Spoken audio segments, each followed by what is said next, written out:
ஏய் பக்கத்து 2 பேர் திருட்டு நடந்துருச்சா? ஆனா பண்ண சம்பவமா இப்பெல்லாம் வேணாம்னா அமைதியா இருக்கேன். ஆமா ஏதோ முக்கியமான சம்பவம் சொல்லு. கபரு நான் வந்து இங்கெல்லாம் பண்ண மாட்டேன், லோக்கல்லாம் எதுவும் பண்ண மாட்டோம். ஆடினு வெளியூர்ல தான். வெளிநாட்டுல எப்படி ஆமா ஒரு வாட்டி என்ன பண்ணோம், ஏடிஎம் கொள்ளடிக்க போயிட்டோம். டேய் இது வந்து நம்மளுக்குள்ளே இருக்கணும், வெளியெல்லாம் கொள்ள கூடாது. சொல்ல மாட்டேன். புரியுதா? கொள்ளடிக்க போனா போலீஸ் சுத்திட்டாங்க. போலீஸ் சுத்திட்டாங்க. நான் ஒரே ஆள் தான். ஒரே ஆள் தான்.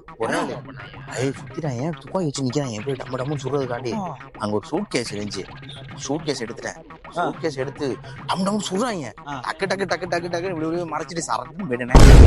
இப்படி மறைச்சு ஆமாண்டா சுட சுட குண்டு வரதை போட்டு டக்கு டக்கு இப்படி மறைச்சிருவேன். டக்கு டக்கு டக்கு டக்கு மறைச்சிட்டு நான் போயிட்டேன். இப்போ நம்ம வெளியே போனீங்கன்னு வச்சுக்க, ஊர் பேரை சொல்ல விரும்பல. அதெல்லாம் போனீங்கன்னா மாமா போஸ்ட்லாம் ஒட்டியிருக்கோம். ஆன்டர்னு போட்டிருப்பாங்க. அதெல்லாம் தொழிலாம் விட்டாச்சுடா.